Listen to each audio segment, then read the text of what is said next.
Everybody, we're scheduled to start at 6 o'clock, but we have people who are coming in, so we're going to wait until they have all had the opportunity to sign in to start.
Are you still on the agent?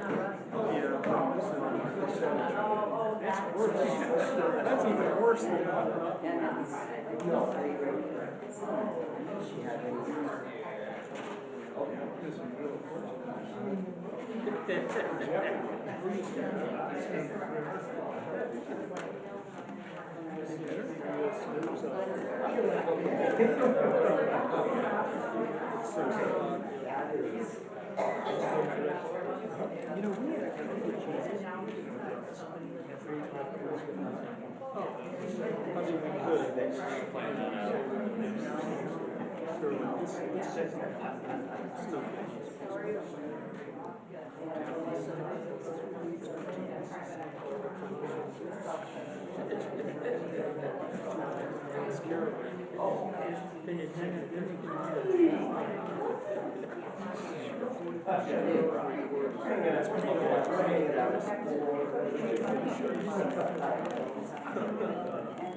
You just have to sell yourself. I was trying to not be insulted by talking about the government. Now a government defense contractor. Jay, how are you?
Conversion process is pretty tricky.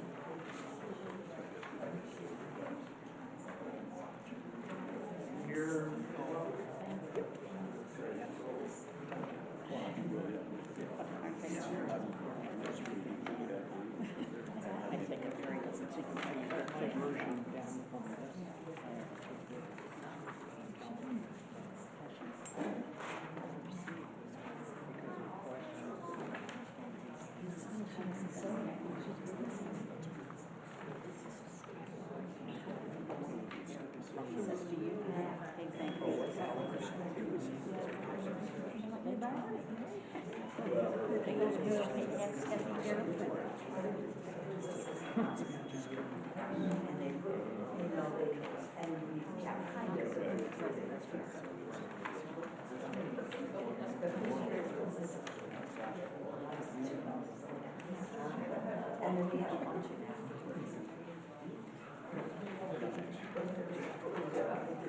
Yes, I'll take it if you want. I'm in the room, it'll be easier. I can yell at them.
Okay, it looks like everybody signed in that is attending. Welcome, and I'd like to call the meeting to order. Nicole, will you do roll call, please? Mr. Blair? Here. Mrs. Grosh? Here. Mrs. Gutierrez? Here. Mr. Hald? Present. Mrs. Morales? With that, I'd like to ask everyone to join us in saying the Pledge of Allegiance. I pledge allegiance to the flag of the United States of America and to the republic for which it stands, one nation, under God, indivisible, with liberty and justice for all.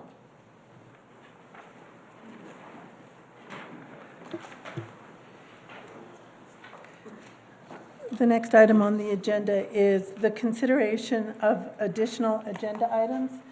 Is there anything to add? I have one, Margaret, I would like to add, and I think it would fit in best right above new business. I'd like to request a special meeting, and I can talk to you about it when we get to that point, but I'd like you to just add it. And I have the particulars when we get to it.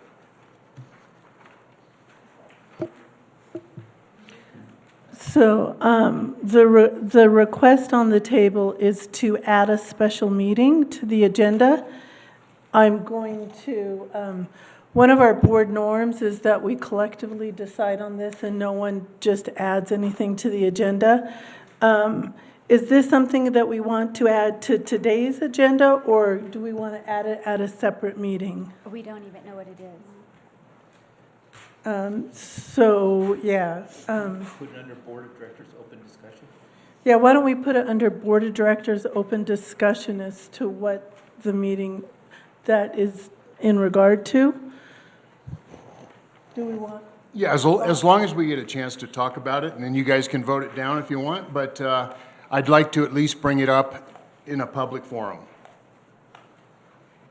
Okay, well, then we can discuss that in open discussion if that's agreeable to the rest of the board. Okay?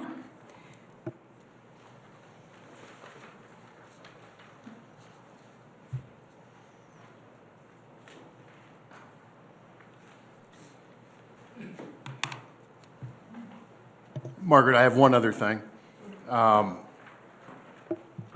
those of you who may not know, past our previous board member, Mr. Chris Dittman, who's been involved with the Highland Hills Park and Rec for many, many years, served several terms. I believe he was also the president of the board at one point in time. He has passed away. And so I wanted to let the board know that, and any community members that know Chris.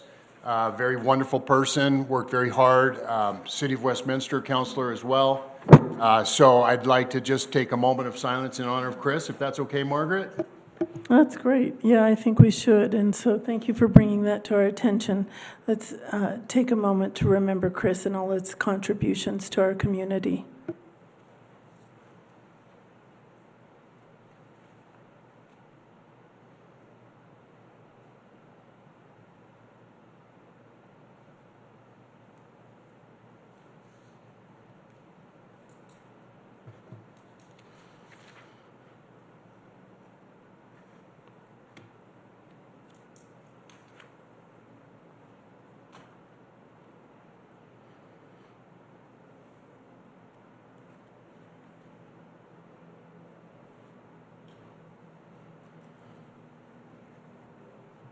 Thank you, Chris.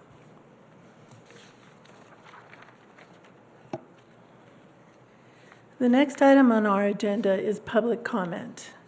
And so I have a list of all the people who would like to make a public comment, and I want to let you guys know the protocol for our public comments. So comments made by members of the public shall be made only during the public comment portion of the meeting and shall be limited to 3 minutes per individual and 5 minutes per group spokesperson unless additional opportunity is given at the board's discretion.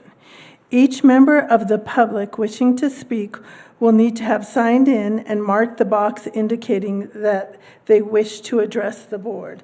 They'll also need to state their name and address. I'd also like to remind everybody that we want to make sure every person who has come here tonight has an opportunity to be heard. So out of respect for each other and for the board, we ask that there be no applause, cheering, booing, or interruptions while someone has the floor. We also ask that all comments remain respectful. We appreciate everybody's cooperation. Margaret, if I could speak on behalf of, we have a person here who wants to speak. He's working on his father's memorial service, so I would appreciate it if he might be able to go first. So if he has to leave to continue meeting relatives, getting them into town and preparing for that service, he could do that. Yeah, and I also have, is there anyone out that would want to make a public comment that is not associated with the golf course? Okay, we just had some emails that there might be other people that have a different issue than the golf course. And Warren, you said there's an individual that you're familiar with that needs to speak because of an urgency, is that correct? Yeah, if you could call up Greg Graves for us, please.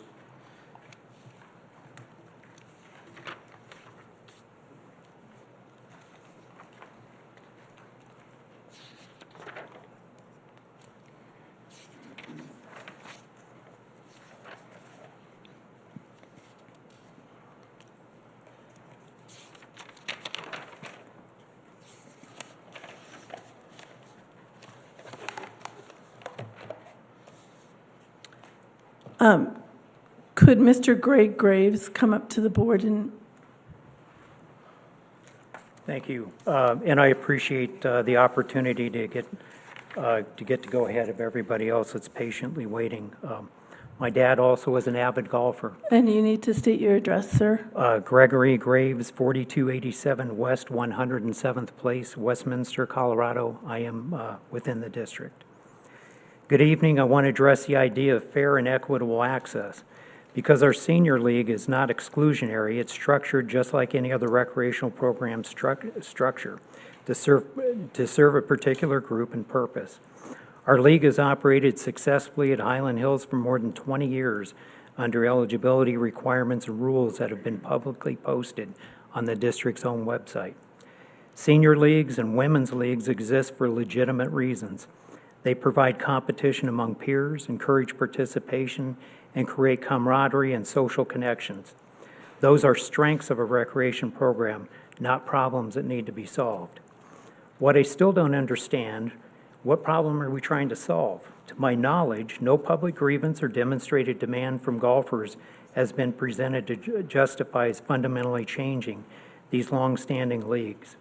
I've attended many of these meetings, and I've never heard members of the public asking Highland Hills to eliminate these structures. If those complaints exist, let's see them. If there is data showing a problem, let's see the data. Major policy changes should be based on demonstrated need and not simply administrative preference. If Highland Hills believes there's a demand for another social league with different eligibility requirements, no handicap limit, or relaxed playing standards, then create one. We don't need to dismantle successful programs to create additional opportunities. The same thing applies to shotgun starts. If concern is public access during preferred playing times, replacing a shotgun with consecutive reserve tee times doesn't solve that problem. A reserve block of tee times still prevents the public from using those tee times. You've changed the format, not the availability, and we have considered adding a fee to our league's fees in order to cover that shotgun start. We're not demanding the status quo. We've already indicated that we're willing to consider reasonable changes, including moving our league to another day. That's a significant compromise. So I would ask the board to preserve the purpose of these leagues, recognize what they've contributed to Highland Hills for decades, and require meaningful public input and supporting data before fundamentally changing them. We are willing to work with the district, but fair and equitable treatment should include seniors and women who have supported these programs for decades too.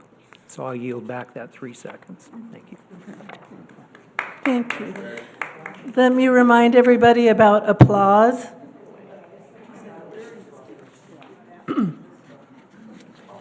The next person that I'd like to call up is Cindy George.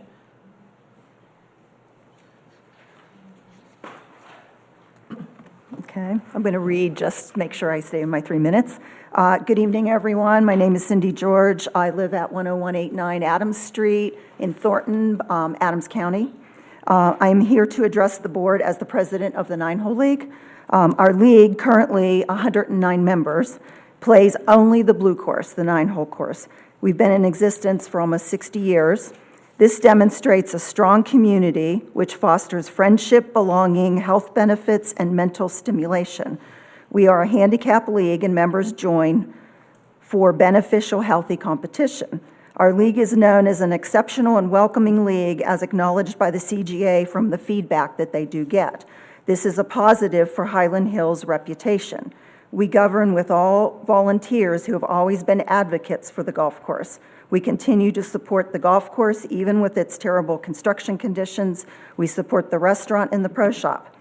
Highland Hills' vision statement is to enhance the quality of life for residents and surrounding community through recreational programs. Golf leagues provide members their main source of not only social interaction, but healthy exercise. Hyland has other leagues such as hockey and softball, which also take advantage of facilities. Highland Hills' core values highlight community, integrity, safety, and service. The golf leagues contribute to upholding these values. Our league is a community. It serves members from the district and surrounding areas. Our league is run with integrity, with bylaws and code of conduct, which benefits the golf course. The designation recently signed off by the board president and director highlights parks and recreation promote health and wellness, improving physical and mental health, and encouraging physical activity. Membership in an organized golf league does all this, as well as helping to alleviate depression, Alzheimer's, other health disorders based on many health studies. Without a golf league, many members will experience aloneness and a sense of heavy loss of community and belonging. All major courses in our area and surrounding areas recognize the benefits of golf leagues. Their leagues play in the morning, and the courses embrace that. With the age of members, safety of morning play to prevent any health incidents minimizes the risk to the district. We would like to be supportive of the district's goals in relation to the golf course. We just don't understand what those true goals are. After hearing an explanation of how shotguns hurt golf revenue, we voluntarily this year gave up our Thursday shotguns to demonstrate our cooperation. That would free up public tee times and before and after our tee times. We are ending our 2026 league 2 weeks early to accommodate the September aeration schedule. In closing, we'd be happy to find a workable solution for our league that is fair to both sides. As the presidents have said in our submissions that we all sent to everyone on Friday, leagues are different operationally, so one size does not fit all. We need to have some leeway for our specific structure. Our members count on this league for their social and mental well-being, and it would be unthinkable to destroy what has been working well for so long and is so important to so many people. Thank you.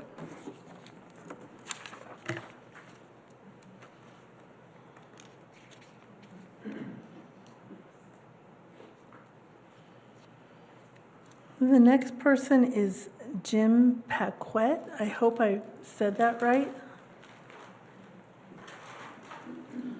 Yeah, Madam Chair, that's close enough. And I'm Jim Paquette, live at 4905 West 107th Loop. I'm a member of the Men's Senior League, and actually, for the sake of time, I'll defer my comments to our president, and Greg has spoken already, and there may be a few others. Okay? Thank you.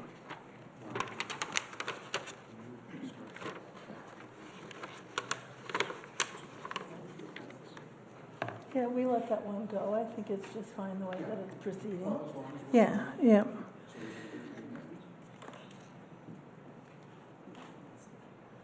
So I have a gentleman's name here, Bill Flynn. Please correct my pronunciation. E-F-T-I-N-G. My name's Bill Efting. I live at 3705 West 95th Place, Westminster, Colorado. I've been playing the Hyland Hills Golf Course for 7 years.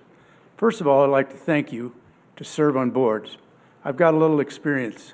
I'm a retired city manager, a retired Parks and Rec director, a retired Parks and Recreation board member, a director of golf, and I've ran a special district in Parks and Recreation.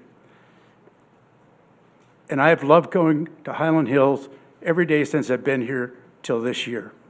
I've never been to a public meeting where I've been on this side of the podium, but I think it's that important that we're listened to. Communication is a two-way street. Staff gives you information, and you listen to them. You need to take time to listen to the people that are affected in this room, that are suffering, and not having much fun, because I'd rather be home watching Jeopardy right now. But I thank you for your time. I think Dan's going to sum it up for our board. Thank you.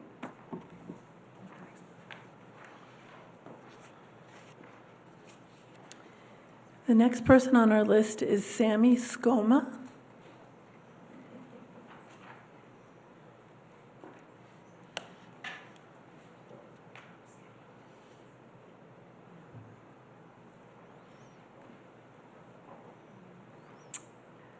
Sammy Skoma, 7231 Utica, Westminster, Colorado. I've been a member of Hyland Hills Ladies 18 League for almost 40 years. When I started, it was just an 18-hole league. Then we added the 9. At that time, we had about 70 ladies in the league and over 100 men were playing. And it was very prestigious to say that you belong to a golf league, especially at Hyland Hills. The leagues here were the envy of all other golf courses. And the golf course just continued to get members and members. 40 years ago, Hyland was a premier league, and the CGA membership was impressive. Greg was so proud of furthering the game of golf for men, women, and children through the various leagues. You name the course after him. Do the right thing by his name.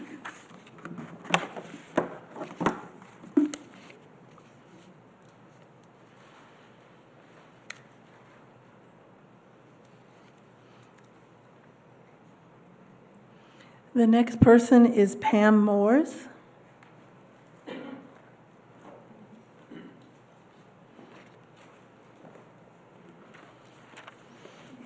Good evening. Pam Moores, 4832 West 99th Avenue in Westminster. I am president of the Women's 18-Hole League. First year. We hope there's another year. I'd like to thank the board for letting us all come and speak tonight. And I also want to congratulate you on the beautiful, I got this Saturday in the mail, the activities guide. And I went through it quite a lot to see what all things I might be able to add to my fall activities. And I was impressed with the silver sneakers, exclusive for seniors, the pickleball leagues. We've got a mixed, a women's and a men's. And for the kids, we've got girls gymnastics and boys gymnastics. And then we get to golf. And we're told we're exclusionary. We should not restrict it to women or to men or to seniors. So I'm concerned why there appears to be a double standard. When I came and spoke to the board in March, I ended my discussion by saying, I feel like we're at war with the district and possibly the board because you wouldn't take a stance on anything. I don't feel that way anymore. I think now we're on trial. And Yvonne Fischbach has made it very clear to us that she expects some changes made. And she told us at our meeting on the 29th of July that she wanted to hear what we wanted. And it became very apparent that she had her own agenda. Her decisions were already made, and I don't think that we were going to make any impact to fair and equal access, equitable access and balance, and club practices that are exclusionary. That time, I felt like what we were being told in that meeting was that we were discriminating against people in the district. I also am aware of Greg Mastriona's impact on, I've read his history. I know what he's done. He was a scratch golfer, won a single-digit handicap. He's in the Colorado Golf Hall of Fame as a golfer, admitted in 2014. We want somebody who's a golf genius, if nothing else, to help us figure out what we need to do going forward. Not somebody who seems to have an idea of something that is not conducive to golf leagues and the pursuit of, especially for women, improving our status in the game and in the community. Thank you.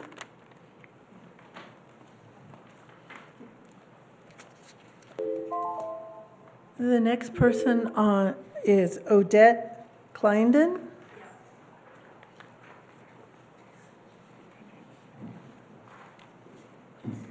Hi, I'm Odette Clyden. I live at 12488 Mariposa Court in Westminster. I have been in this league 41 years. I played junior golf back in the early 70s. My father got me into golf. He had played for 40 years. He's now passed away. He was a very, very good golfer. And the Ladies League has been around since 1965. Our Ladies League is very competitive with other leagues. We play by USGA rules. A lot of the ladies play in Colorado Golf Association tournaments, do very well to represent Highland Hills because our name is always there with Highland Hills. We also do team play where we go to other courses and play them and compete with that. And we allow women handicap 40 and above, or 40 and lower, I guess you would want to say it. So it's not that we're discriminating, people can't play. You have to have a handicap better than 40. By the way, I did shoot into 78 today. I've won the club championship twice. I do play by the rules, the USGA rules, which we all do. And to just say that we're supposed to do a scramble every single time and pick up the ball, that's not the way we want to play. We want to play competitive. There's girls play competitive softball, boys play competitive baseball. Why can't we play competitive golf? We have 40 women in our league, and on Tuesdays, we probably have 6 to 8 foursomes, which maybe takes an hour, hour and a half. Many of the courses around here have ladies' league, Legacy Ridge, Thorn Creek, Riverdale, Coal Creek, Colorado National, Willis Case, Indian Tree. They all play by USGA rules. Personally, I don't want to play with the seniors. I love playing with the ladies. And we don't get a price break on any of our golf. We play normal, regular fees. All our prize money goes to the pro shop. Last year it was $3,000. Well, for us it's not very much. I mean, for you guys it's not that much. But there's only 40 ladies in our group. Our league is a social aspect for a lot of the ladies because they enjoy to come. And after golf, we go in and we buy drinks and we eat food. There was a lady one day that didn't show up for golf. They went over to her house, and sadly, they found her passed away in her house. If she didn't have this ladies' league, who knows how long the lady would have been laying there because she didn't have any family in the area. So it's very important to be very sociable here. And I don't know, I'm very nervous. And nothing has ever been said about the men's league. What are you guys doing with them? They take times on the weekends. There's, 360 men in the men's league. I mean, the weekend is the big time. So I'll finish with that. Thank you.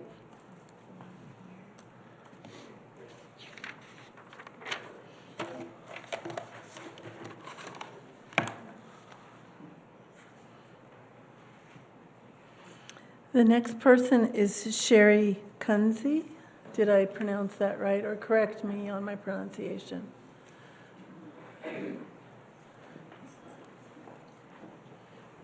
You were close enough. My name is Sherry Coons.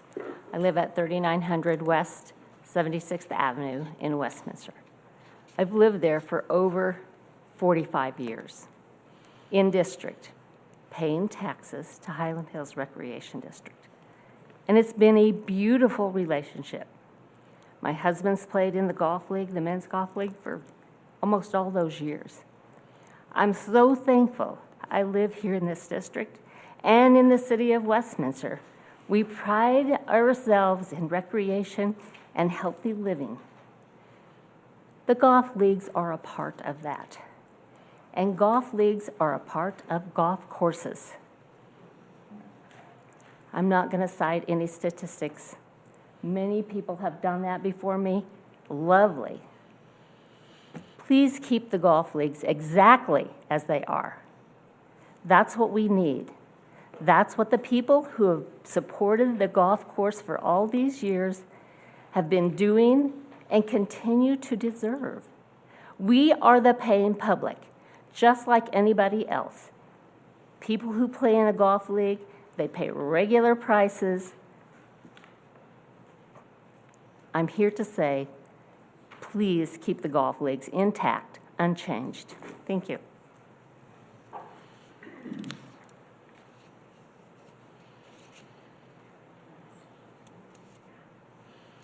Ross Wasserman.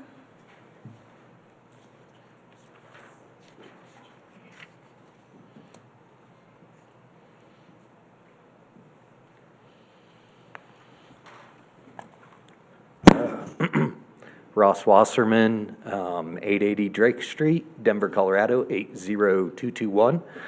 that is within the district, for those of you that are aware. I'm going to give my comments here from my personal point of view, and then I'm also going to go ahead and take a minute to speak on behalf of the men's club at Highland Hills. So thank you for letting me speak today. As I said, my name is Ross, and at this point I am speaking on behalf of myself and several others in the district who have expressed their concerns to me. We are concerned about item 13F on this evening's agenda and what the purpose is behind it. I am a lifelong resident of Highland Hills Park and Rec District. I've been involved in both youth and adult sports. My daughter's been involved in activities and sports as well. You could do the math. I've been here a long time. I joined the Highland Hills Men's Club in 2018. Shortly thereafter, I did join the board, where I still serve today. I really value that club membership. I have many friends that I have made that I would have not otherwise met any other way. The social club is a big thing. I was also a member of the Strategic Plan Advisory Committee, and it would be accurate to say that I have invested a lot in this district and that I know what makes this district work.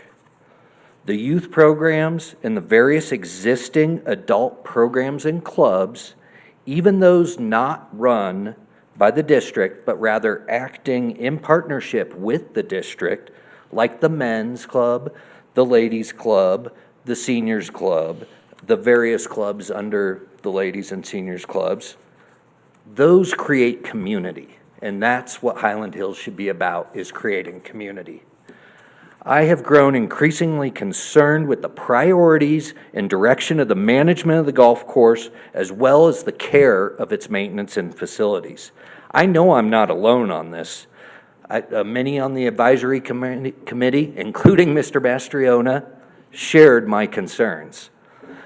I have had several members of the men's club tell me that they absolutely hate how the course is managed and maintained, and they would only ever play the course during a men's club event. I ask them why. Why would you do this? Why would you still stay in the club? Without fail, every one of them said it's because of the community that the club creates. They enjoy being there. They enjoy the camaraderie. This is a healthy thing that our entire society needs right now.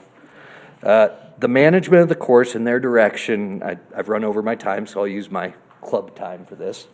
The management of the course and their direction and philosophy concerns us, and it should concern you too. Item 13F on the agenda tonight appears to be seeking approval on that current direction and philosophy. I still hold hope that the district will eventually put someone in charge of the course and only the course. I also hold hope that they will put someone in charge of the course that cares about the community. The district management is currently making a full effort to eliminate all of the independent golf clubs that use the course. That hurts community. The current efforts by district management exemplify their inability to run the golf course effectively and their lack of care for the community. I am asking you today to listen to the community and to prioritize community by not affirming the executive director's authority and not expressing support with respect to amending the golf course operations. I thank you for your time.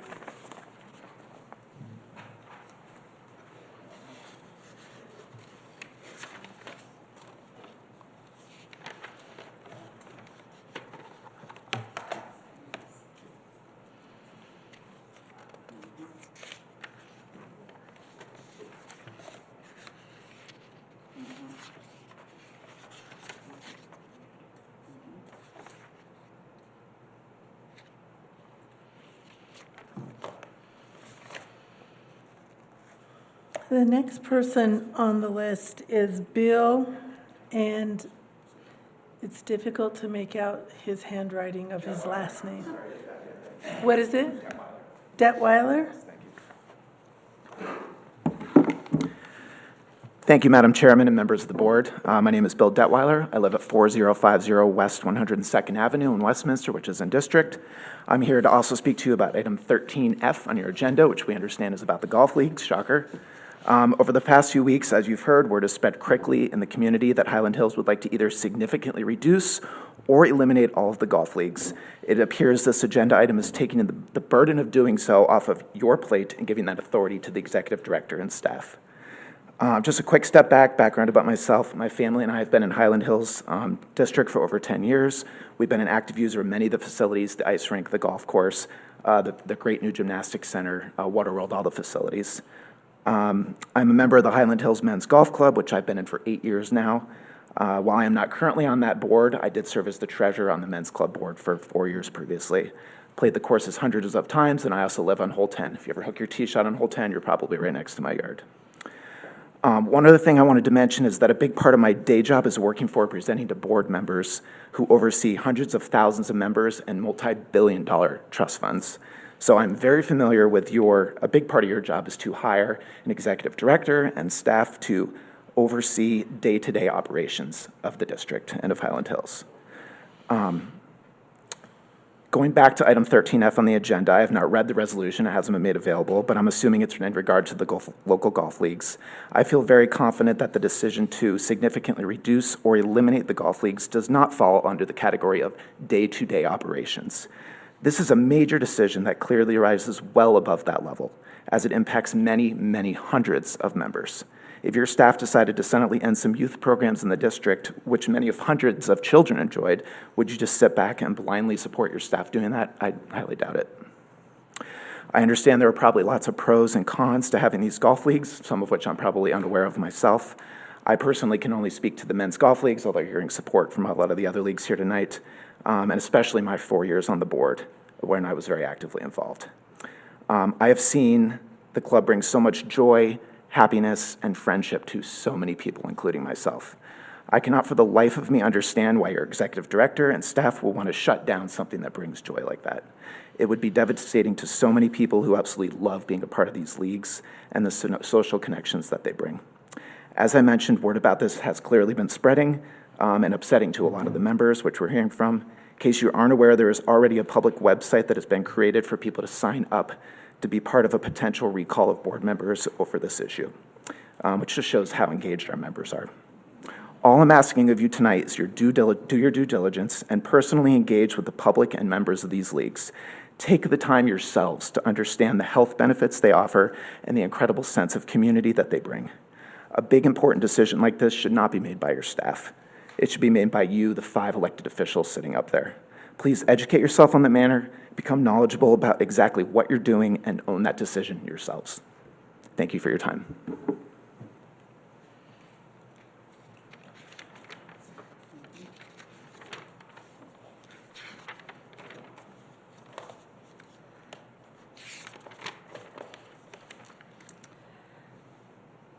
I don't have anybody else who would like to make a public comment, but Dan, I did this last time, I guess I don't check the box.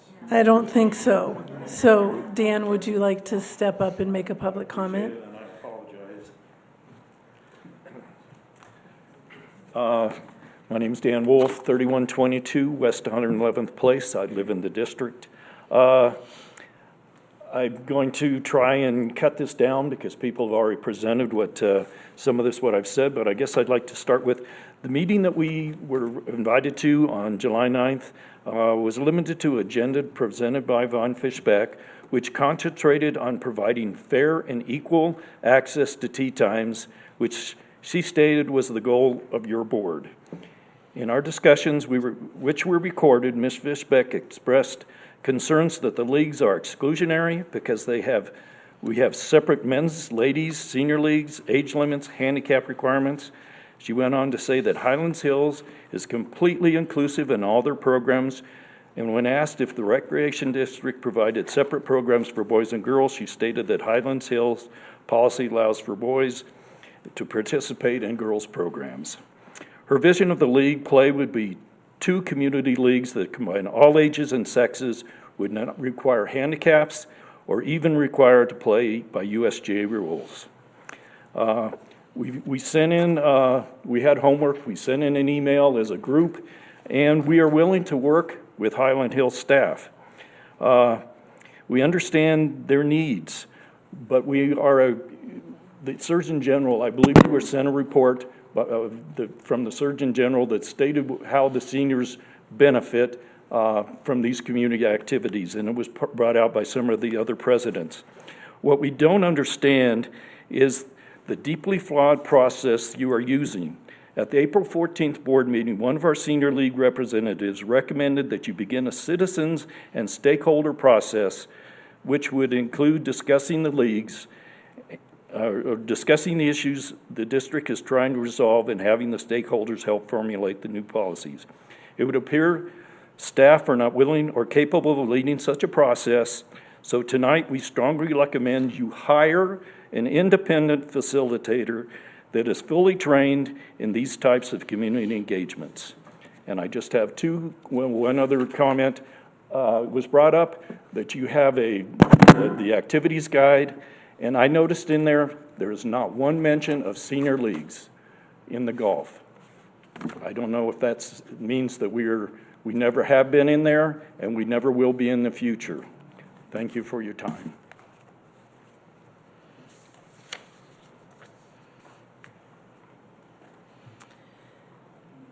I'm looking out, and I would like to make sure that there isn't. Yeah. Can you state your name and address? Thank you. My name is Carol Efting. I live at 3705 West 95th Place in Westminster. I am also in the district.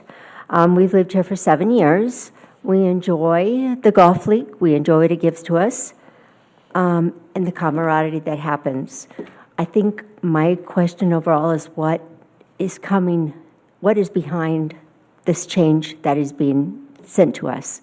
Last year, we received an agreement that our presidents were supposed to sign that said they were going to charge $5 more as an event fee, which we are really not an event. We talked about it. We said, we don't know if we can do that. Well, all of a sudden this year, it's about equality. So it went from event fee revenue versus equality, something else. So I guess my question is what are we looking for here? What kind of compromise are we looking at here? I mean, we are dutifully playing our leagues as expected by the golf courses. We use Golf Genius. We manage all of our tournaments ourselves. We provide you the revenue that you're looking for. Being a senior, I pay the same price as people who are out of district when I pay my league. So I'm not paying any less for being in the district because I don't choose to pay $250 up front for passes. So revenue, what are we looking for here?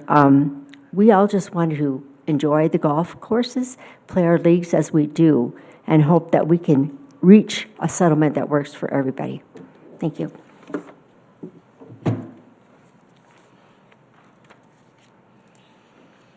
Okay, I'm looking out there one more time. Is there anybody else who would like to make a public comment? Great, thank you. I'd like to thank the community members who took the time to share their comments about the golfing clubs this evening. We recognize the history and the traditions of these clubs at Highland Hills and the social connections and physical activity they've provided their members over many years. At the same time, our responsibility as a public district is to serve the entire community and provide fair and equitable access to our golf courses. We've heard the concerns about the preferential access to high-demand tee times, and it's our job as elected officials to balance these concerns with all the residents of the district and the traditions and legacy of the clubs. This is really about fairness and making sure everybody who wants to enjoy our courses has the fair opportunity to do so. The resolution before us tonight is intended to provide clarity around access to the golf course as well as the respective roles of boards and staff. At this time, I'd like to call a recess, a temporary recess, unless, Yvonne, do you have any other comments that you would like to add?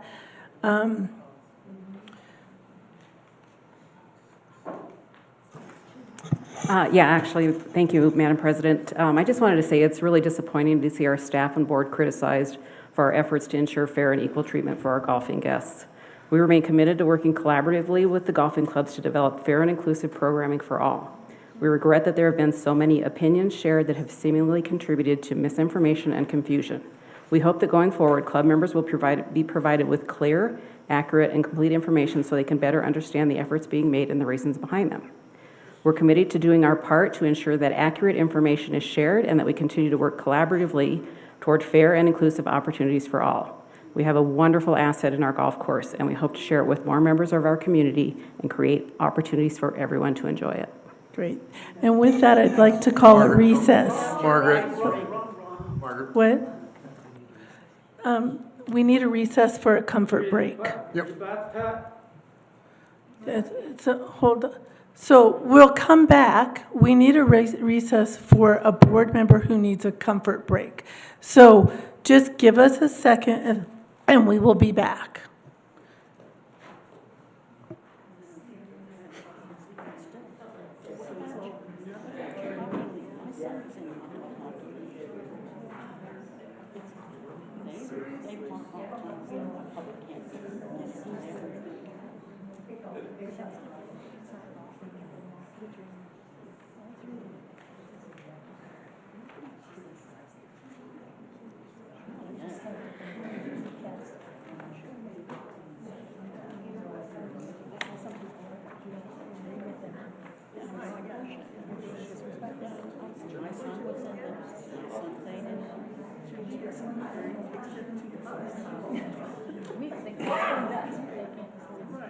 Yeah, my son played in the adult hockey league. He played in the adult softball league.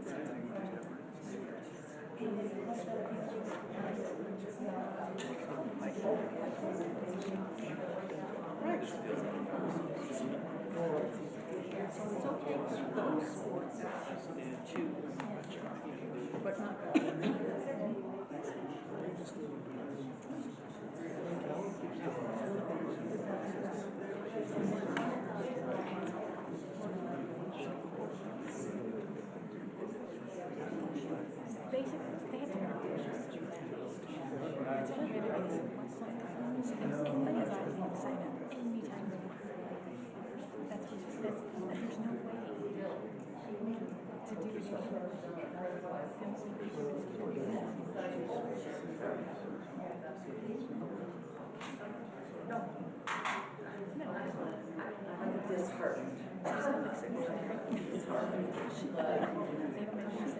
I think I've heard no. In other words, she's saying, I made them now.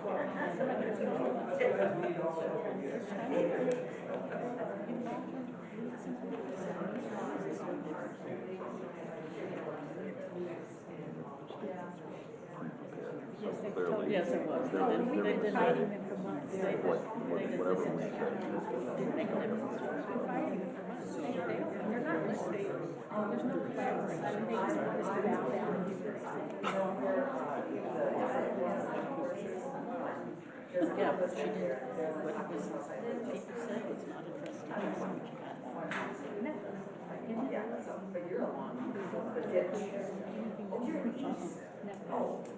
They don't like what you said, they just because they've been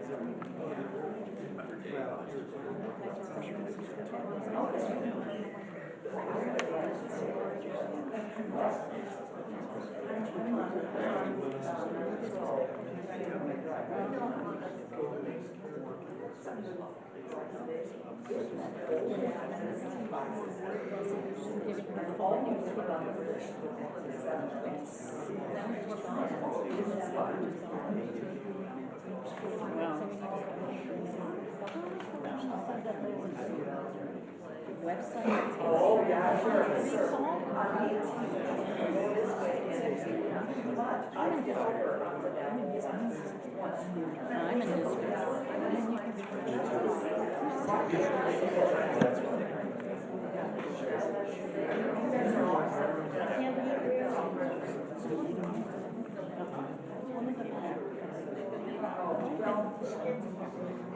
could have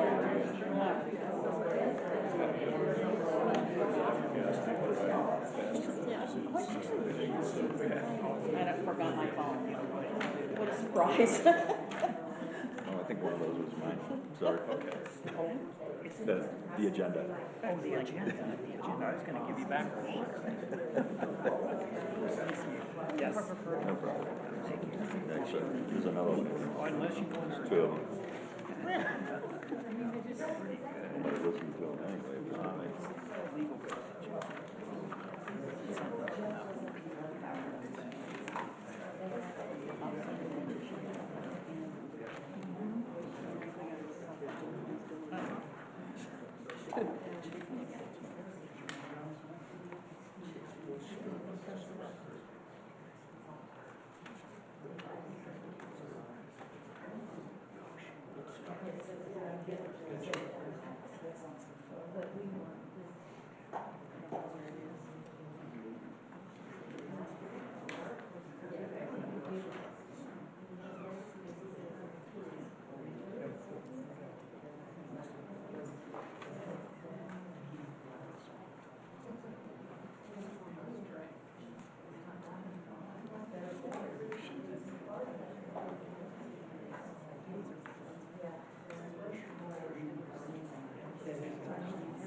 It's like, really?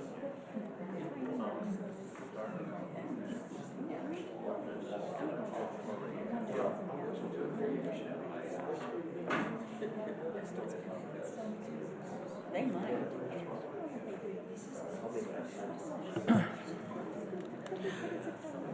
I mean, I think even Greenway, up in Greenway, I think they do.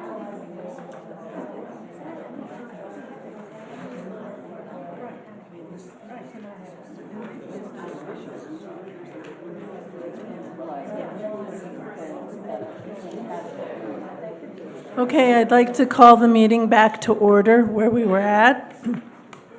And so, Mr. Blair. Yeah, Margaret, I have a quick comment. The board is to speak as one voice. And at the end of public comment, you read a statement that didn't speak. I guess I'll ask the question. Are those your thoughts or the board's thoughts? So the collection is, those are the thoughts and the summary of what I think, and I don't know, I'll ask the board, or did you disagree with those comments? I didn't disagree. I did. I'd like to make my own comments. Okay, would you like, yes, okay. So, Warren, go. No, I disagreed with those comments. Okay. I don't think it represents the board. I don't think we're speaking with one voice, and I'd like to hear what Mike has to say. Again, during, further on in the agenda, I'll express some comments that I have. Also, I'd like to ask you, Margaret, did you write those? I helped write those. Yes, I did write those. Helped or did? I did, and I got input because I value input, and so I wrote those. Why is that? Why? Not input from the board. Who did you get input from? So we have a conflict of interest here. So we need to step back. There's definitely a conflict.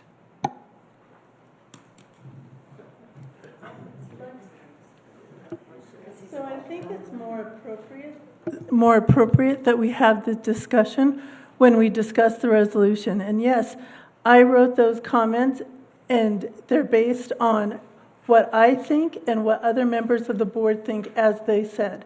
So, moving on to the next item of the agenda is introductions and presentations.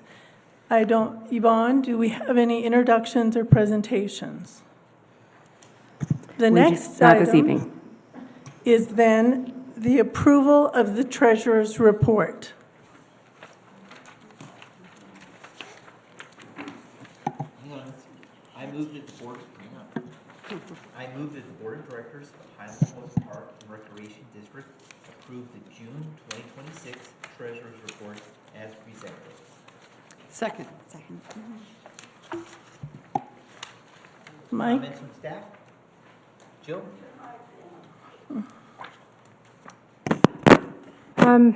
It was a solid June. The weather continues to be in our favor.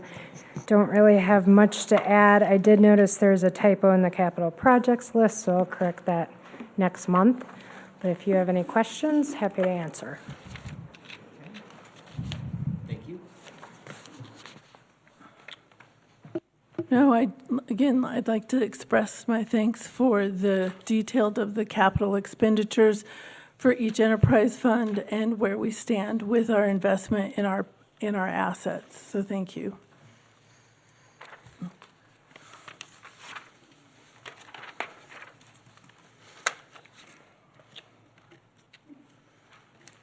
Any other discussion from the board?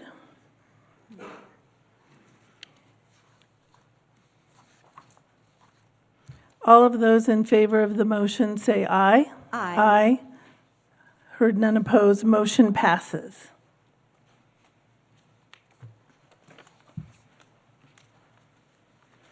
I'm looking for a motion to approve the board minutes. I move that the Board of Directors of Highland Hills Park and Recreation District approve the minutes of the board meeting of July 14th, 2026 as written. Second. Any discussion from the board?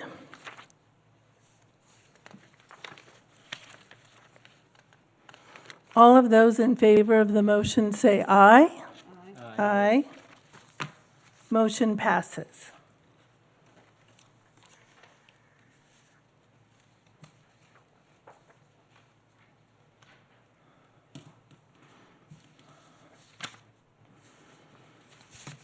The next item on the board is the communication and correspondence to the board. The board has received numerous emails, and all of these emails will be entered into the board minutes. And so all of those, we've received comments from the public that want to know why we have golf clubs, and also comments from the golf clubs themselves. All of those emails will be made a part of the board minutes.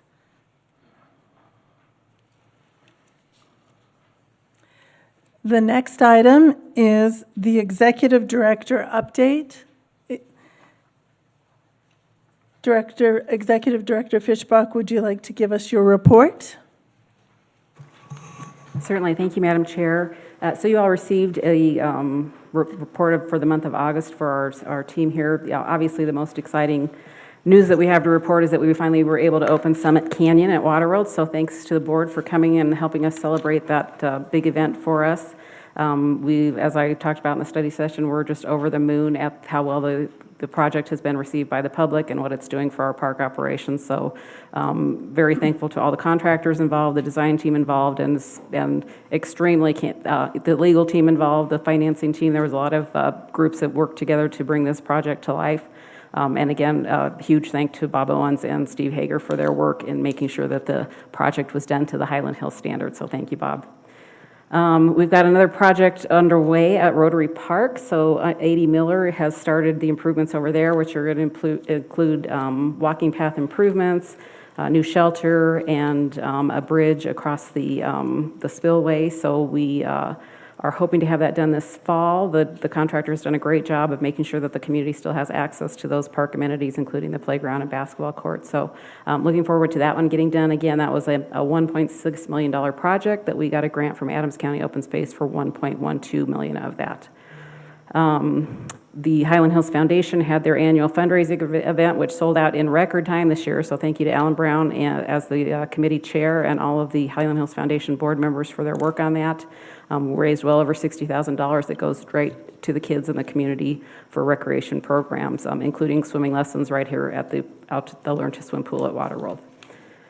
There's some other items on here that you can read, but again, it's been a very hot summer. We've had definite challenges with water conditions, as you heard upstairs. The drought is not our friend, and nor is it to anybody else in the Denver metro area. So we are very much looking forward to hopefully some meaningful rain this week. And then I just wanted to give a final quick shout out to Lori Morales and Danny Grosh, who both volunteered their time this week to come out and help at Waterworld when all of our kids go back to school and we get a little bit short-staffed. So it tickles these young people to death to realize that there was a board member out there standing with a sun hat on and greeting guests and helping serve food and beverage and so forth. So thank you both very much for that effort. We appreciate it. It was really fun. Great. Is there any questions to Yvonne, comments? I just want to recognize all the efforts that we've had in the Rotary Park, and that we will be, that the district was instrumental in getting $1.1 million in Adams County Open Space Grant Fund. Thank you for that. Being a tax-paying resident of the district, I appreciate the efforts that you do to relieve that tax burden.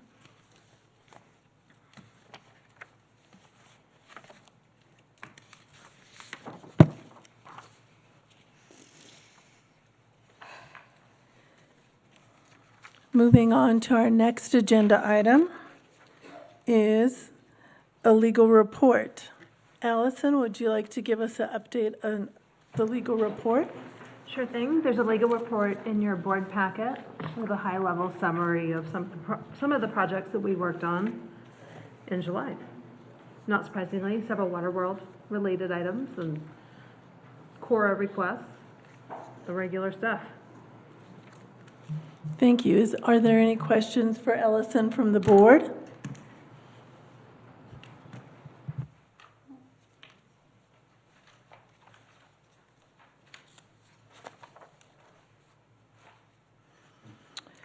The next item on our agenda is old business. We have no old business, so we'll proceed to new business. New business. I'm looking for a motion to reschedule our public hearing. I move that the Board of Directors of Highland Hills Park and Recreation District reschedule the property protection public hearing currently set for August 11th, 2026 to Tuesday, October 13th, 2026 at 6 p.m. The hearing will be held at the Highland Hills Administration Building located at 8801 Pecos Street, Federal Heights, Colorado. Second. Any discussion? No. All those in favor of the motion say aye. Aye. Aye. Motion passes. The next item of new business is the resolution to authorize staff to prepare the 2027 budget. I move that the Board of Directors of Highland Hills Park and Recreation District approve the resolution to appoint Jill Lamoureux to prepare the 2027 district budget. Second. Discussion? I'd like to thank you for your presentation and study session of setting the foundation for how the budget process proceeds and what staff will do and the expectations of the board. I appreciate that. All those in favor of the motion say aye. Aye. Aye.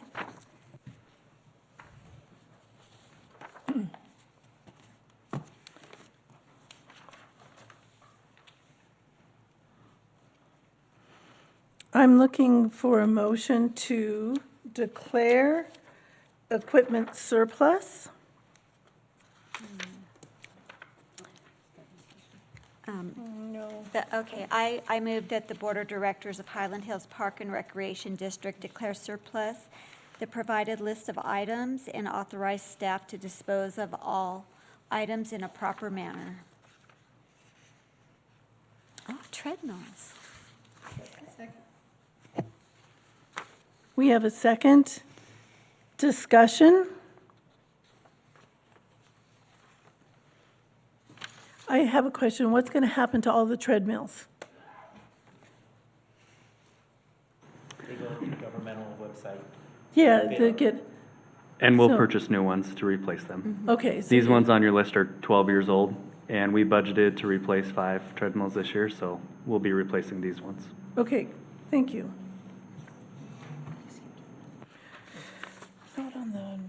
Not on the revised agenda.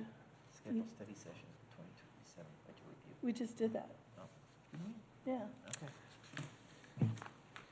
Okay, so all of those in favor of the motion to declare an equipment surplus, say aye. Aye. Aye. Oh, no, we didn't, I guess. Yeah. Yeah, that's not on there. Well, because we did the budget review. Right. To prepare Oh. the budget. and Yeah, then yep, balance yes, it. yeah. Yeah, so I'm looking for a motion to schedule the Board of Directors study session. I move that the Board of Directors of Highland Hills Park and Recreation District schedule a study session for Tuesday, October 13th, 2026 at 11:30 a.m.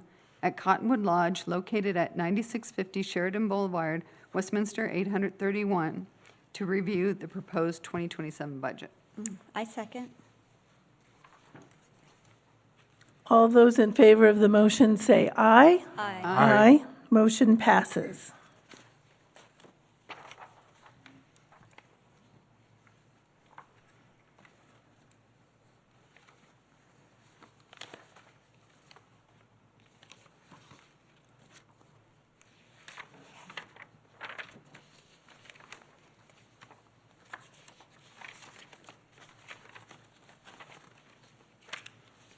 I have this one, yep.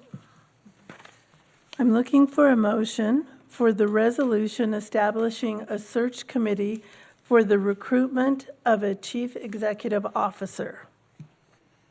I move that the Board of Directors of Highland Hills Park and Recreation District approve the resolution establishing a search committee for the recruitment of an chief executive officer as.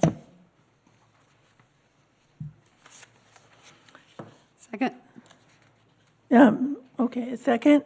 We have a motion on the table, discussion.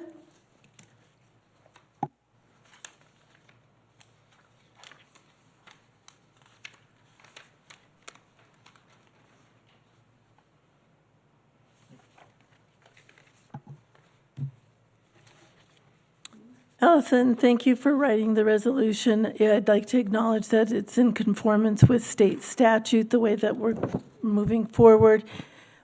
Are there any comments for the board or anything that we need to know that are pertinent? I know that you wrote the resolution, and this is our first step in the process of finding a replacement for the executive director, who will be retiring at the beginning of the year.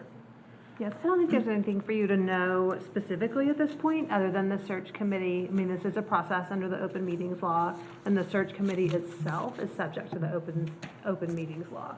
So it will be posting notices of its meetings will be open to the public, it can go into executive session. So it will function much in the way that the board functions.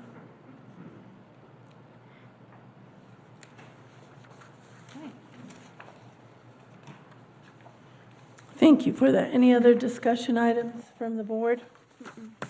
Okay. All those in favor of establishing a search committee, say aye. Aye. Aye. Motion passes. Margaret, before we get into Resolution E, I would respectfully request that I bring up my request for a special meeting based upon the state statutes for special districts, and recommending that we have a study session for what we've heard tonight, the letters that we've had, the letters that we've received, and schedule it for either the 19th or the 25th think I have those right. And that in reading the state statutes, any director can request a special meeting, and that's right out of the state statutes. It's page 75. So I would request that we schedule that meeting to discuss the information we've heard from the golf leagues, the letters we've heard, the comments that we've heard, as well as a review of the Attorney General's recommendations for healthy lifestyles and social connections. Ellison, I would like you to provide the board on guidance with regard to special meetings. Sure, Warren, will you tell me what you're reading from or which statute you're looking at? It's on page 75 of the one I looked at. I don't have it in front of me. It talks about any district director may request a special meeting, and that if it's for a specific topic, which I just said it was for, and a specific date, I've offered 2 of those, that special meeting should take place. I'm not aware of that statute as applied to a special district, but I am happy to look it up. I just will need a couple minutes to see if I can find it. Yeah, if you go to page 75, you'll find it. And what is it, page 75 of what? It's about meetings. But what are you looking at? The Special District Act on the state statutes. Okay. And then Is it the board member manual that you're looking at? No, it's actually the state governing documents of Yep. special districts. Okay, it's just the page 75 part that I'm Yeah. not sure. And- Okay. Warren, would it be okay while she does the research that we bring this back up during the board of directors' open discussion? I think it has a great deal to do with the resolution that is about to be presented. And I think it should be noted in public that the board is either going to do a study session to take the comments of all of our community members. As an elected public official, I think I owe it to my community, my constituents, and the district to represent their best interest. And I don't think I'm ready to vote on the resolution F until we've had that time to have a study session for the board to listen and actually discuss and plan and figure out which way we're going to go. This decision is way too important to rush this through.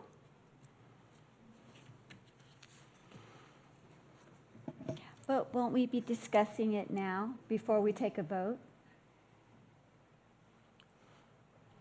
That was my understanding, is that we will be discussing this resolution. Once we have a motion in place and a second, we can discuss it, the resolution, and our feelings toward it. It's not that I don't want to talk about it. I don't understand why we need a whole meeting for it. We're here, they're here. We can't just talk about it? We're not set up to talk about what we've just heard, the letters that we've been presented, and how we can move forward How are we not collaboratively. set up? We've all read the emails. We've heard the meeting. We've They're listened. here, we're here. I think we all have the information that we need to proceed. Unless there's something that you think we are missing. Yeah, I think we're missing a discussion on the letters, the comments that we've had, and the Attorney General's report. I don't think we've ever had an in-depth discussion about any of those. We've read them on our own, but we haven't had a discussion as to what's the best way to proceed for the health and social connections of our residents. I think that that's what we're going to discuss. Well, I think it's going to take about an hour. Okay. We also have letters of the community who are trying to get tea times and are kind of opposite of what the letters have come in. So, and those letters have come in as well.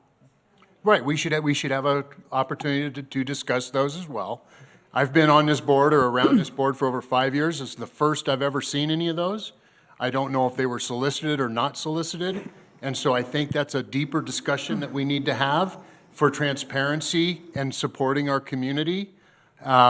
You've heard from one of our speakers tonight that there's already an active HH recall the board.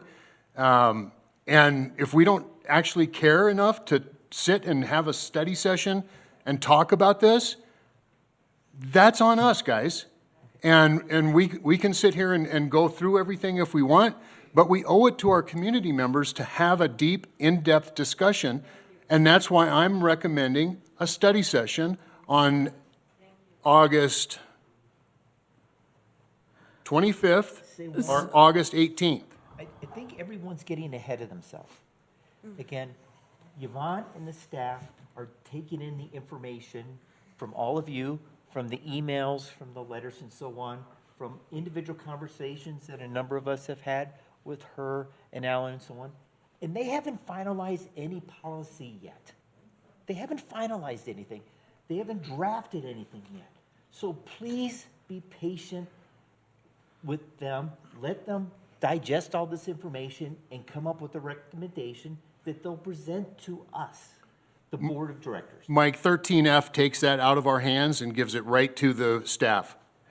And it is staff, and we should discuss this during the resolution, that should be providing us recommendations. Excuse me for just a minute. Can we ask our attorney to weigh in on exactly what this resolution does for everybody's benefit? And I'm happy to put it up on the screen for the audience as well. Allison, could you take us through exactly what this resolution does tonight? Shouldn't we? I think, let's start with the formal process. So let's start with the formal process. I'm looking for a resolution affirming the executive director's authority and expressing support with respect to amending golf course operations. I move that the Board of Directors of Highland Hills Park and Recreation District approve the resolution affirming the executive director's authority and expressing support with respect to amending golf course operations as written. Second. Okay, now we can talk. Now we can discuss it. So, Ellison, if you could address the question that Yvonne asked of you. So I will walk through the resolution and explain each part to make sure the board understands, what this says and what's intended. All right, so we start at the beginning with the paragraph stating that Highland Hills Park and Recreation District is a Title 32 rec district. The next paragraph, under the Special District Act, a board has the power to manage, control, and supervise the business and affairs of the district. So that power rests with the board. Next paragraph reflects the district's mission statement. Next one cites to the bylaws that have been adopted by the board. And under the bylaws, certain authority has been delegated to your executive director. And it states the executive director of the district is responsible for the overall leadership, management, operations, planning, budgeting, communications, and development of all major operational departments that encompass the district. And then the executive director further delegates that authority to her subordinates. Next paragraph states that the district regularly evaluates its operational practices to ensure that they align with the mission statement. Under the leadership and management of the executive director, in accordance with bylaws, the district is in the process of reviewing and amending various golf course operational policies. Recognition in the next paragraph of the significant community interest regarding potential changes in policies. And it states that the board is affirming and expressing its support of amending these practices and operations and furtherance of the mission statement. So what this is doing is affirming that the delegation of authority has been made from the board to the executive director, and that what the executive director is doing is consistent with that. So it's intended to resolve any question about that.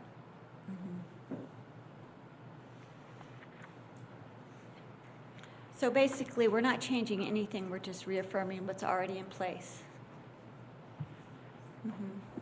That's correct. Clarifications. So this has been an issue with me for quite a while, is it policies, is it operations, is it part of both? On the very first section of the Special District Act, the state statutes, it states that parks and rec districts are established to support the public interest. And I think we really need to have, as a board, a conversation about that first. I would like to see this board take their elected status seriously and say, our public deserves our attention to this matter before we give away our rights on what we determine on this. And I think it's pretty clear, the public can probably tell that I'll get outvoted on this one. But that's not the right thing to do. And the right thing to do is to do what's right for our community and the district and have a study session about it. I'm asking you guys to meet and talk about it. I don't know what's so bad about that. But if you guys want to go ahead and plow through it and not take my advice of a study session, even though I believe that the state statute gives me that right to request it, I think that you're going to go ahead and do that. You're going to ignore me. But I don't think we need to. I don't think we need to go and vote on our 13F until we've had a chance to talk as a board, where we really sit and talk with each other. We haven't done that. We haven't talked about the Attorney General's report, we haven't talked about the letters, and we haven't talked about the comments that these people have provided. Again, we're getting ahead of ourselves. Please let staff digest the information. They're experts in running programs that are inclusive of everyone. They're experts in managing golf courses. So let staff put together a proposal, and when they give that proposal to us, then we'll have the study session. Mike, if we approve 13F, we won't get a study session, we won't get approval, we won't be able to move forward. All I'm not asking that we don't vote on this and approve it at some point in time. I'm asking that we talk about it and study it first. I have a question. Allison, if this were to pass and staff was to take over the T-sheets like they're already doing, do they have the power to get rid of leagues without us?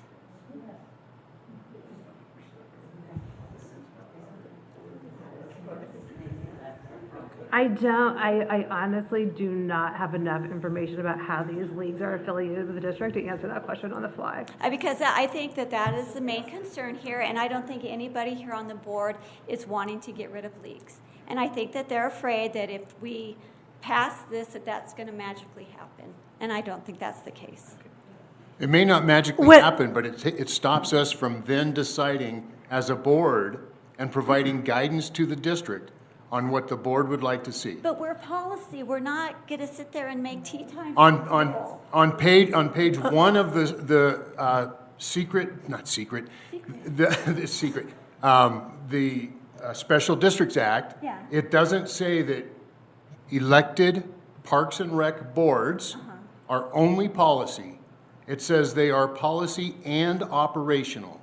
And they're set up specifically that way because there are some districts that the board has to get involved in operations. We get involved in operations all the time.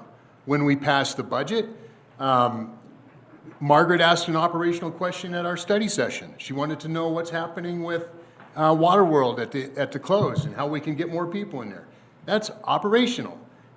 So why is it okay for one board member to ask about operations but not another one? I'm asking for fair treatment. I'm asking for a study session to discuss this. And if you guys don't want to do it, your community is here. You can force a vote on this. So, okay. So I would like to make a comment. I think it's been a mischaracterization that we have not discussed this in study session. We have discussed this in depth, and we have allocated significant resources to the discussion of tee times, access to the golf course, not only for the golf leagues, but also for people who are not in golf leagues and want to be able to golf in the mornings. So we have discussed this, and I don't We've never discussed the Attorney General's report on the health findings of, and what local districts should be providing for their community. This is the U.S. Attorney General providing information for local districts to support the health and well-being of our citizens. We have not had that discussion. And I know that you sent that report, and it isn't limited just to golf leagues. We would be and should be concerned about the health and well-being of all of our residents. And so while I appreciate the Surgeon General's, it's not limited to members of golf leagues. It is an expansive, and it's always in consideration for the decisions and comments that we make, that we're making for everybody. The other thing I would like to ask is that I don't know, we have legal counsel that guides us every time we meet and is very, very familiar with the state statutes which we govern by. And so I would like legal counsel guidance on the special meetings and what we're doing before we make accusations that we're not doing it. I am going to need more time to research whether one board member can unilaterally call a special meeting. I need to look at your bylaws. I need to look at the entire picture here. I don't know the answer to that question right now, and I think it's a really important question that we get. State statute that we get clarity to. State statute supersedes our bylaws. Of course it does. Of course they do. I need to look at this Correct. in a comprehensive way. I'm just asking for more before I time. provide legal advice to the board. Let's just table 13F until we can get information back from Allison, and perhaps my preference would be for all of us to sit and have a reasonable discussion about what we're trying to decide here and the guidance we're trying to provide to staff. Are we providing any guidance to staff? Okay, so I come from a public accounting, public company experience where you have a board of directors that hires a CEO. The CEO carries out all the decisions related to the operations of the company. The CEO presents their plan to the board of directors, whether it's budget, it's operation, and so on. So I'm going to go back and again say, let the executive director present their suggestion, their restructuring, their ways to make golf course access fair and equitable. And when I say equitable, I'm referring to club and non-club individuals. Give her time to work with her staff to come up with a proposal to present to the board of directors. That's just common courtesy to our executive director. Mike, I appreciate your experience with public boards, but those are not publicly elected boards. And publicly elected boards operate differently. It's like a school board or a city council or any of those. We have also had a proposal listed by these people out here that they would like to have us consider bringing in a consultant in community engagement that would help the district and the board and the community feel heard and valued. We have not had a conversation or a discussion as a board to whether that's something that we want to do. I appreciate what you're saying, Mike, but I think once this 13F goes through, it won't matter. So I would like to say that I would like to hear the recommendations that staff and the executive director bring to the board. And if they decide, or if they think that any of the comments that have been made, or they want to bring in, or they recommend bringing in that, then I want to hear it from them and see how that's going to affect us. I value the expertise that the staff has in their various areas of operation, and I think they are the best qualified to be making the recommendations. And I also think that they will serve what's in the best interest of the district, and that includes all of the residents of the district, and I would like to hear that first. So I So let's do that. Let's hear that first before we vote on 13F. That's where I'd like to make a motion, a replacement motion, that we table this resolution for now. Because the things in here on granting the executive director authority, we've already done, that's already been done in the bylaws. So I did call Yvonne and said, Yvonne, why are we doing this when it's already laid out in the bylaws? And so it was mainly to inform the public that the board in the bylaws of Highland Hills assigns operations decisions to the executive director. That's it. So do I get a second on tabling this motion? Second. Okay. Well, now we have two motions on the table. So. Okay, so we have to vote So, on the first yeah, one. yeah. So, So we vote on the first one. We can withdraw the first one as well. I'd like to hear from Yvonne on this. Sorry. I would encourage the audience to please remain respectful. This is a sensitive topic for everybody involved, and I'm hoping that we are being respectful to you, and I would ask you to do the same for our team here. Mike is exactly right. This resolution does nothing but reaffirm what is already in the district's bylaws. It is, and these bylaws were re-adopted in 2023 under a lot of work between Margaret Gutierrez and Warren Blair. This is how the district has always been set up, including my mentor was in this chair, Greg Mastriana. I worked for Greg for 27 years. What has happened here, I believe, is that there has been confusion presented to all of the golfing clubs on what the board's role is and what the staff's role is. So that's why we're getting flooded. please be respectful. At our meeting last week, which I thought was very respectful, if anybody disagrees, you certainly are entitled to, we came to you with what the goals were to provide fair and equal access to our golf course, as well as to create inclusive programs for the golf course. We didn't come in with a decision already made. No decision has been made. We came in and we very much said to you, we're here to hear what your thoughts are as well, which was what we had promised you last spring when we met with you guys.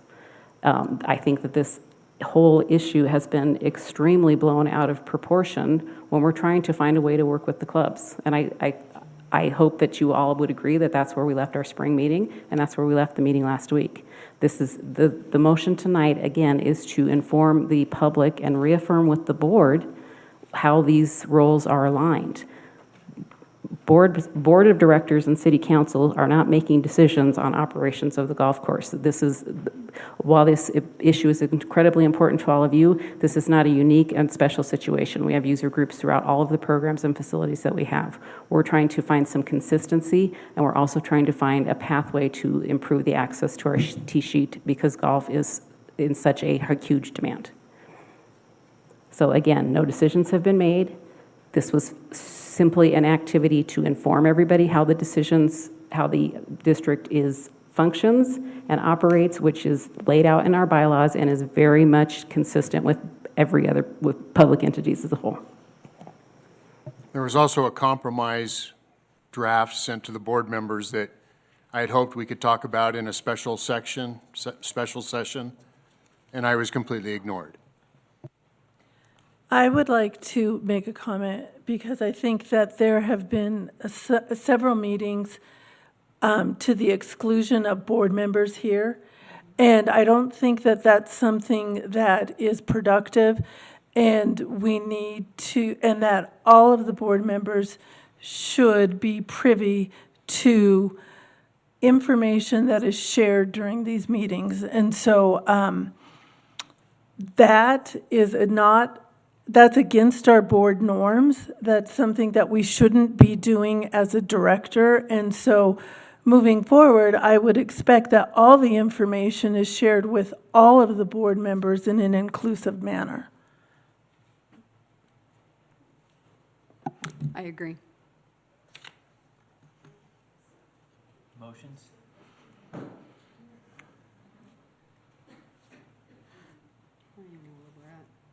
Well, so the motion on the table that we have is to reaffirm that, reaffirm or withdraw that. And so I think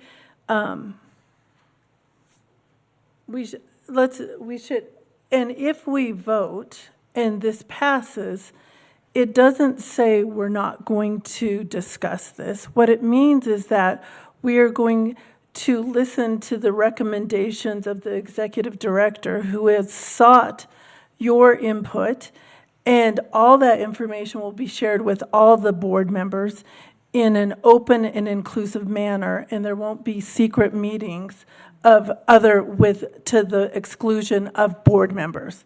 So that's what that means.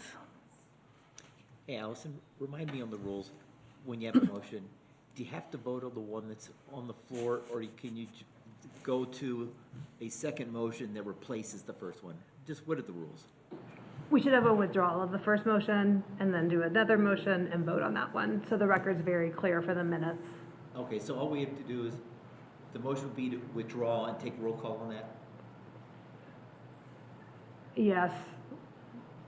Allison, I would also like to allow you the time to look at the request for a special meeting, as well as, I think there was something in that, the special districts, state statutes that said if a board passes this type of thing, it can't go back. So we would then be giving up our ability to talk to our public in regards to this type of decision. I just would like to have that clarified. Okay, so I will research and report back to the board on whether a Title 32 director can unilaterally call a special meeting.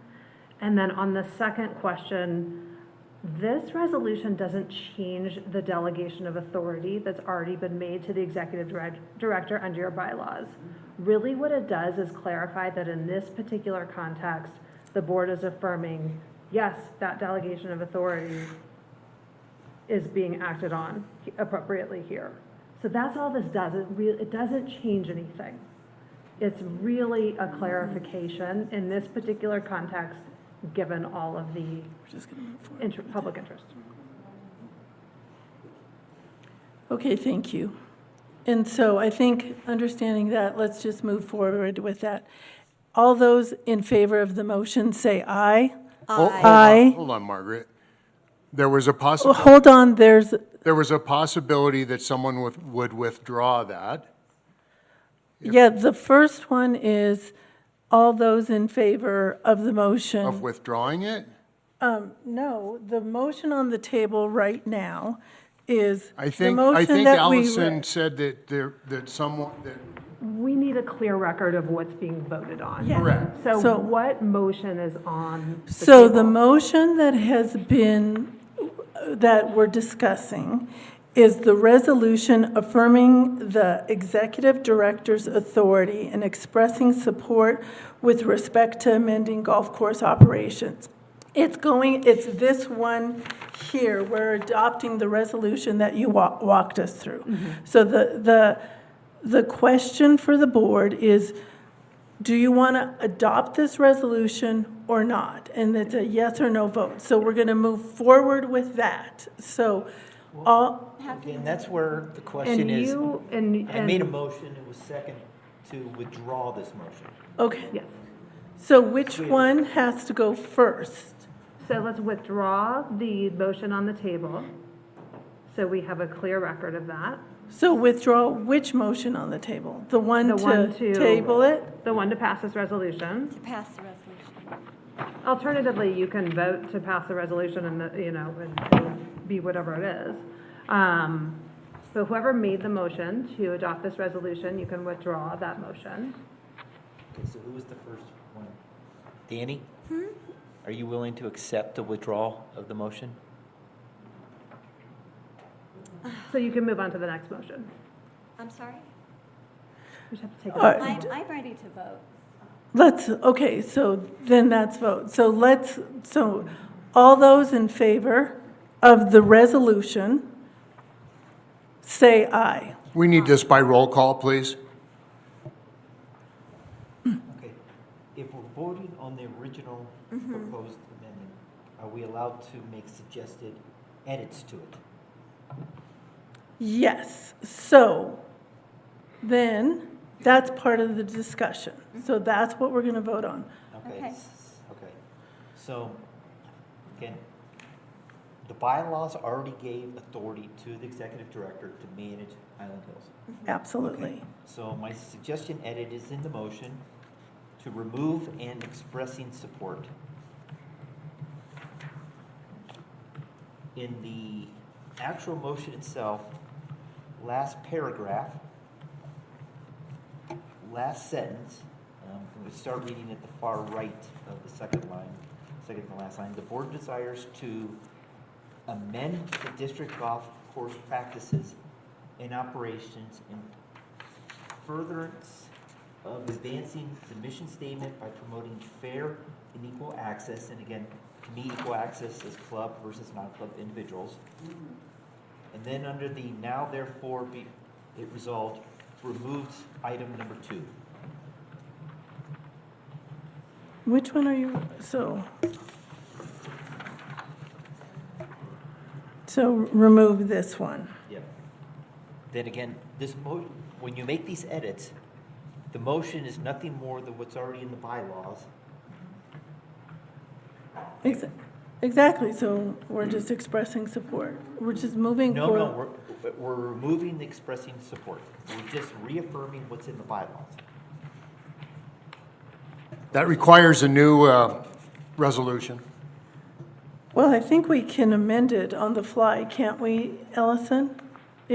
So this is what's being proposed, and I'll go through, if you can go through go to the very top. So it would read, a resolution affirming the executive director's authority with respect to amending golf course operations. We have that. And then if you move down to whereas, in light of the significant community interest regarding potential changes to tee time scheduling practices and other golf course operation, the board desires to amend the district golf course practices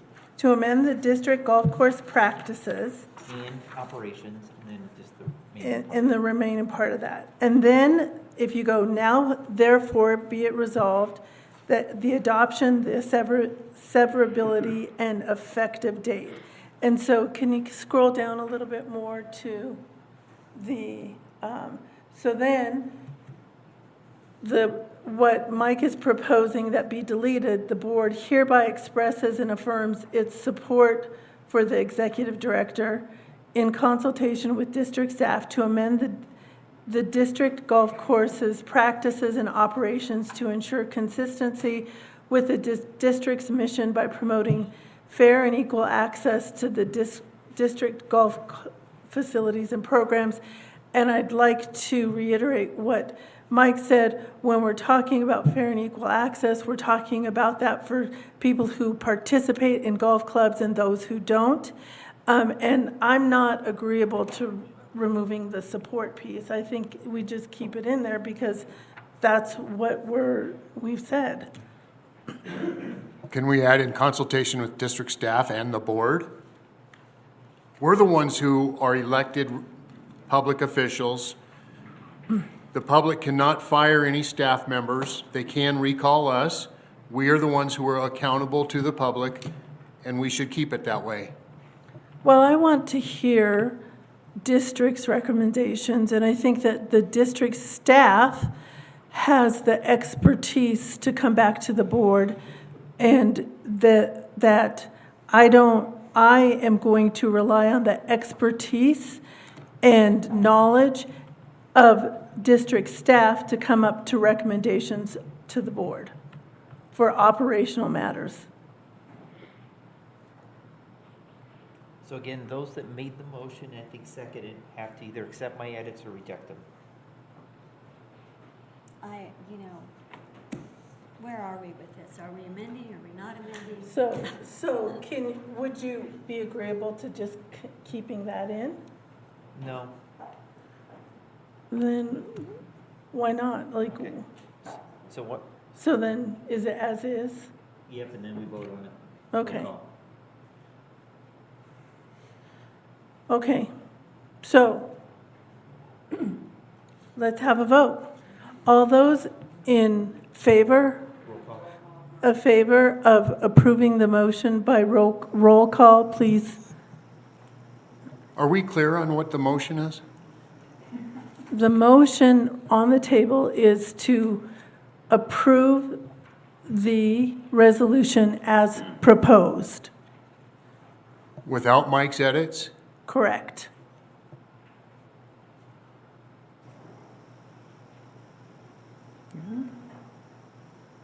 Are we in agreement with that? Okay, so roll call. Mr. Blair? No. Mrs. Grosh? Yes. Mrs. Gutierrez? Yes. Mr. Hald? No. Mrs. Morales? Withdraw. Yes. Resolution passes.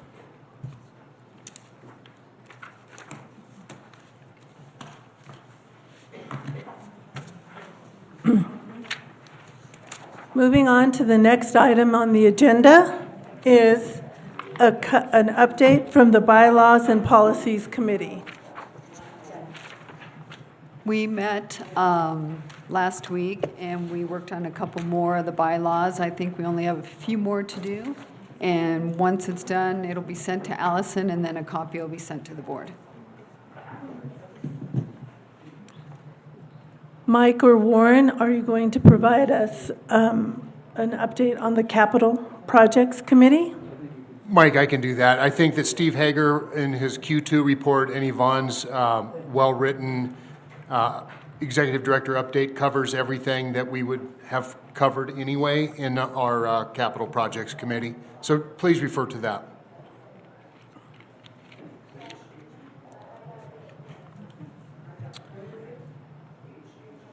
The Finance Committee update?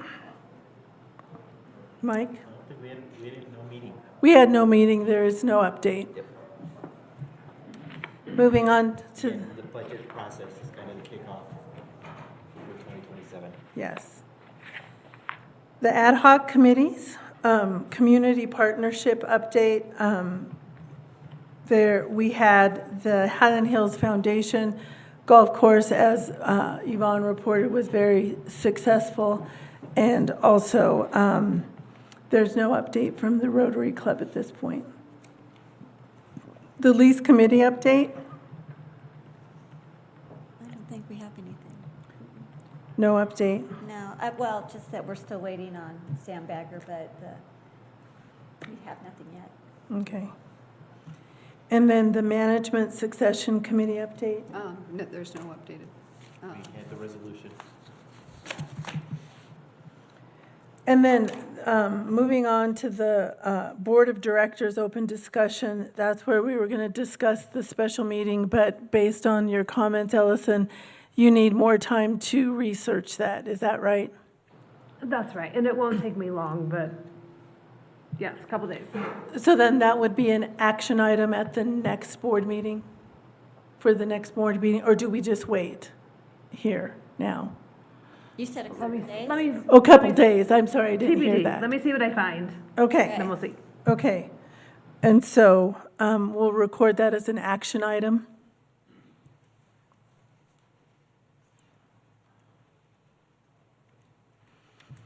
Are there any other open discussion items? I wrote some notes down here.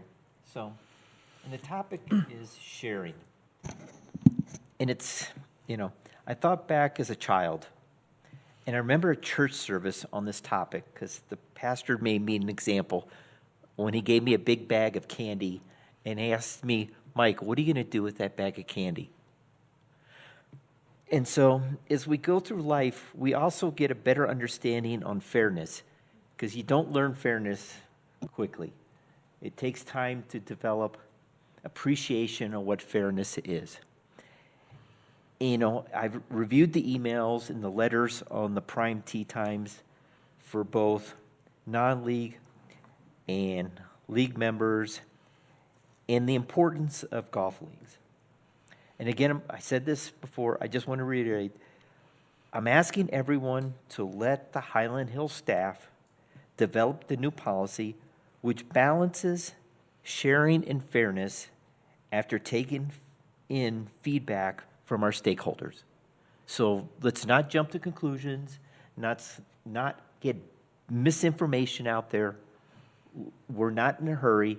Let them think through it, do number crunching, do operational analysis, and Yvonne and staff will present their proposal to the board when it's ready. So.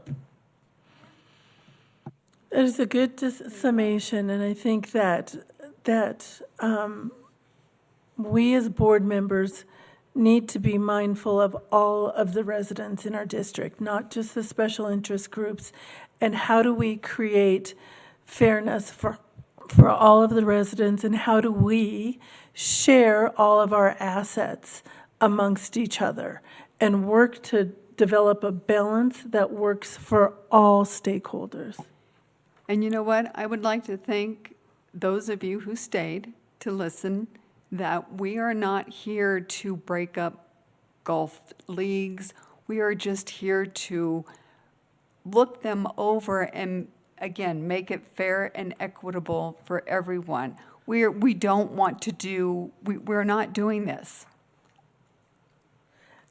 Yeah, and I do think that I think it's an unfair mischaracterization that the board wants to do away with golf clubs. We've never talked about that, nor is that our intent.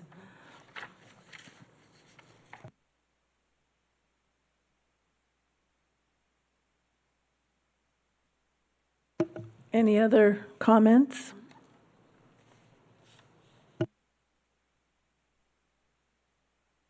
Based on that, we have the board meeting action recap, I think, and Ellison, you're going to get back to us on the protocol for special meetings and how it applies to special districts. That's it. And then with that, the meeting is adjourned.